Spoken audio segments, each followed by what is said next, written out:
Cerita dimulai dengan diperlihatkan seorang pria bernama Levon yang berprofesi sebagai kuli bangunan yang saat itu mendapatkan proyek pembangunan gedung besar-besaran. Namun sebelum memulainya, ia memberikan arahan kepada rekan-rekannya sebagai pemimpin dalam pembangunan tersebut. Selepas itu, Levon menemui bosnya bernama Joy di kantornya untuk melaporkan situasi terkini. Tak hanya Joy saja, di situ juga ada istri dan anaknya yang membantu pekerjaannya. Anaknya yang bernama Jenny telah selesai kuliah semester 1. Ia berencana merayakannya bersama teman-temannya. Oleh sebab itu, ia meminta Joy, ayahnya, untuk memberikannya uang saku. Di saat bersamaan, Levon melihat ada orang mencurigakan yang memasuki kawasannya. Setelah ia mendekatinya, rupanya orang mencurigakan tersebut merupakan preman yang tengah menagih hutang ke salah satu rekan kerjanya Levon. Levon yang tak mau melihat rekannya menderita karena dipukuli, lalu menyuruh para preman tersebut untuk pergi. Namun karena tak mau mendengarkan, sehingga ini yang terjadi.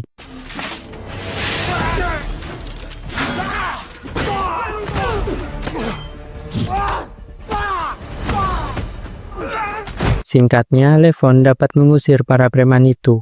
Tak lama, Levon kedatangan Jenny yang memujinya atas aksinya tadi. Jenny lalu memberikan Levon sekotak makan siang, dikarenakan Levon biasanya hanya memakan sekaleng tuna dan selai kacang yang biasa dijual di minimarket terdekat. Sehabis kerja, Levon menemui putri kecilnya bernama Mary yang berada di rumah kakeknya.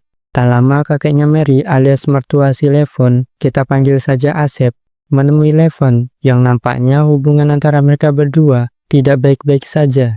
Selepas itu, Levon mengajak Mary ke sebuah restoran untuk makan bersama. Di situ, Levon memberikan Mary sebuah kado yang berisi fotonya dengan mendiang ibunya dulu.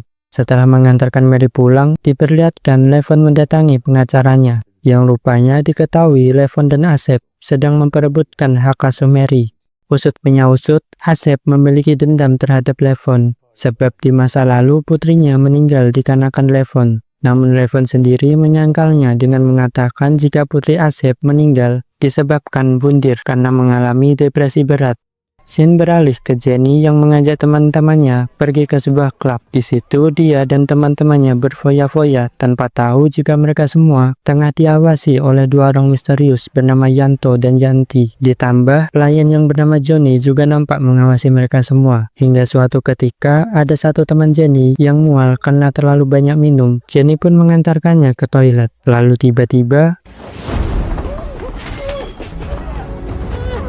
Jenny diam-diam diculik oleh dua orang misterius tadi. Keesokannya, ketika Levon baru sampai di tempat kerja, ia tiba-tiba dipanggil oleh bosnya yang meminta bantuannya untuk membantu menolong putrinya yang diculik. Usut punya usut, selama bertahun-tahun, Joy yang telah memperkerjakan Levon tahu jika Levon dulunya merupakan seorang mantan angkatan militer yang sering terjun ke medan perang dan membasmi kejahatan. Bahkan di situ Joy menawarkan segeplok uang sebagai imbalannya. Namun alih-alih menerimanya, Levon justru menolaknya dikarenakan ia ingin pensiun dari pekerjaannya itu dan memilih untuk hidup normal seperti orang pada umumnya. Setelah seharian bekerja, Levon menemui teman seperjuangannya saat di angkatan militer dulu bernama Guni untuk meminta saran mengenai musibah yang sedang dialami oleh keluarga Joy. Guni sebagai teman dekatnya hanya menyuruh Levon untuk mengikuti kata hatinya. Selepas itu, Levon kembali menemui Joy untuk memberitahunya jika ia bersedia menolong Jenny.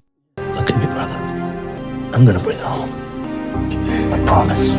Tanpa berlama-lama, Levon kemudian mendatangi sebuah klub tempat terakhir Jenny diculik. Sambil mengamati tempat tersebut, ia melihat Johnny yang diam-diam sedang melakukan transaksi narkoboy. Levon pun mengikuti Johnny sampai ke rumahnya. Sambil membawa shotgun, Levon kemudian langsung menginterogasi Johnny. Namun Johnny tak mau memberikan informasinya. Dan tak lama tiba-tiba mereka berdua kedatangan tamu kenalan Johnny. Sehingga ini yang terjadi.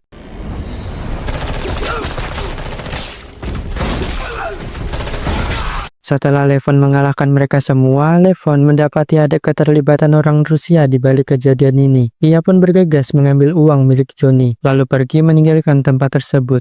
Keesokannya di tempat itu, Levon melihat ada mas-mas nyentrik bernama Vanko dan Danya. serta satu bapak-bapak berjas bernama Wowo yang mengunjungi tempat itu. Nampak Wowo di situ terlihat kesal dikarenakan uangnya telah dicuri oleh seseorang. Siapa lagi kalau bukan Levon? Lalu beberapa saat kemudian, Vanko dan Danya mengantarkan Wowo ke rumahnya sambil diikuti Levon dari belakang. Dari kejauhan, Levon mengawasi gerak-gerik Wowo yang nampak kesal hingga melakukan KDRT kepada istrinya. Istrinya pun pergi meninggalkannya, dan hal itu dimanfaatkan Levon untuk menyusup ke rumah Wowo selagi ia sendirian di rumahnya. Tanpa basa-basi, Levon pun menginterogasi Wowo. Dan tak lupa Levon membuang uang yang telah ia curi sebelumnya untuk membuktikan jika ia datang bukan demi uang, melainkan untuk membawa Jenny pulang. Wowo yang sadar jika semua masalah ini diakibatkan oleh anaknya sendiri, kemudian menggerutu menyebutkan nama Dimi. Dimmi, ya prossimo ti riaposero. Dan dikarenakan Wowo sudah terlalu kesal tak terkendali, Levon pun langsung mengeksekusinya. Beberapa saat kemudian, Vanko dan Danya datang kembali ke tempat itu dengan membawa ayahnya yang merupakan salah satu orang penting dalam bisnis mereka, bernama Simon. Mengetahui jika ada orang yang sedang mencari gara-gara dengan mereka, Simon pun menyuruh kedua anaknya itu untuk menangkap si Levon. Scene beralih di suatu tempat, kita diperlihatkan Jenny yang nampak berantakan dan tengah diintimidasi oleh Yanti. Kembali ke Levon yang tengah menelpon kenalannya yang bekerja di organisasi anti narkoboy bernama Budi. Di situ Levon meminta Budi untuk menyelidiki orang bernama Dimi yang dicurigai terlibat dalam bisnis perdagangan manusia. Budi sebagai teman dekatnya yang dulu pernah sama-sama bekerja di angkatan militer pun dengan senang hati membantunya. Pada malam harinya, Levon kembali mengunjungi klub untuk berpura-pura menjadi bandar narkoboy, yang saat itu juga tengah diawasi oleh Yanti melalui CCTV, yang mencurigai Levon sebagai polisi. Yanti pun menyuruh Ujang untuk mengusir Levon, namun Levon dapat mengakalinya dengan menunjukkan sejumlah uang. Ujang yang tergiur pun mengantarkan Levon ke sebuah ruangan untuk menemui bosnya. Namun Yanti yang masih curiga jika Levon adalah polisi lalu mengadukannya kepada bosnya, sehingga ini yang terjadi.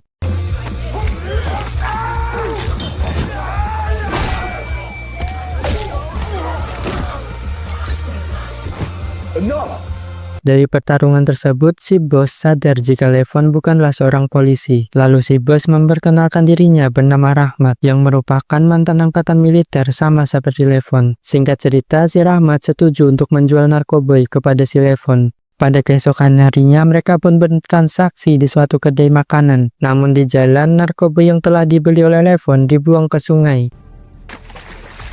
Scene beralih diperlihatkan Yanto dan Yanti tengah membawa koper yang berisi Jenny ke seorang pelanggannya. Dan beberapa saat kemudian ketika si pelanggan tersebut membuka koper itu, tiba-tiba Jenny bangun lalu menyerang pelanggan tersebut.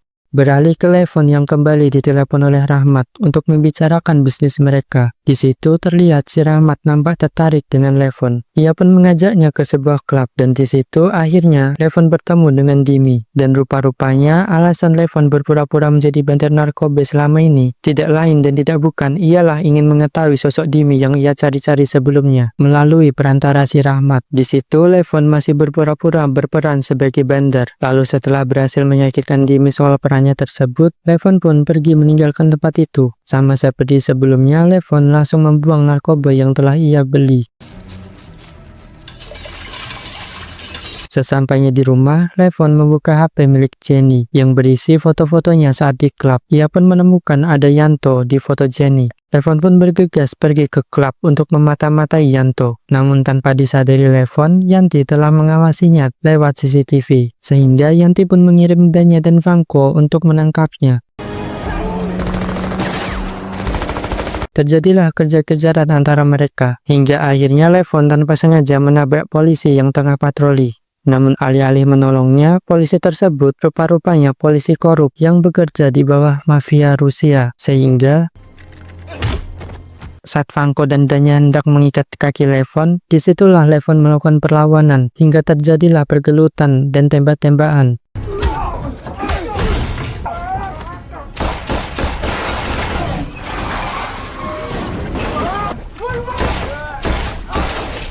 Singkat cerita, Levon berhasil mengalahkan mereka berdua.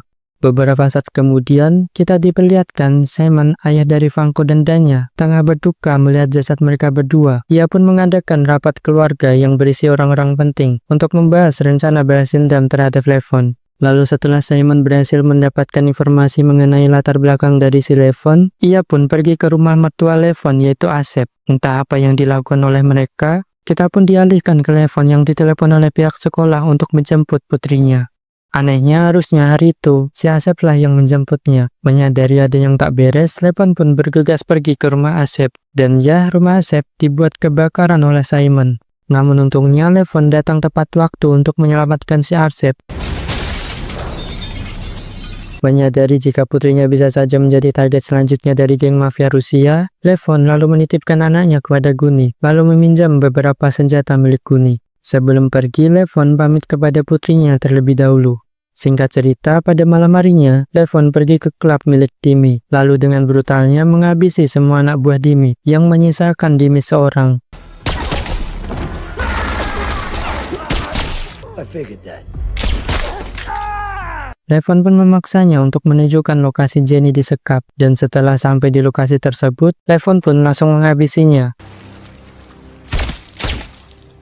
Lalu tanpa berlama-lama, Levon kemudian menyerang tempat tersebut dengan brutal seorang diri, dan diiringi oleh kedatangan si Rahmat serta anak buahnya yang ikut menyerang Levon.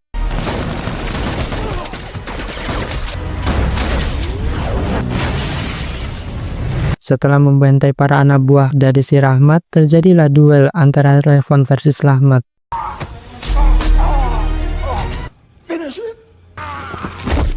Pada akhirnya Levon dapat mengalahkan si Rahmat dan bergegas pergi menemui Jenny. Ketika hendak keluar, muncullah anak buah Simon yang ikut campur. Namun tetap saja hal itu tidak dapat menghentikan Levon. Dan pada akhirnya Levon berhasil membawa Jenny pulang bersamanya dengan diakhiri teriakan Simon. Keesokan paginya, Levon mengantarkan Jenny pulang yang sudah disambut keluarga besarnya, dan film pun ditutup dengan diperlihatkan Levon menemui putri tercintanya di rumah Guni. Tamat ending yang sangat membahagiakan.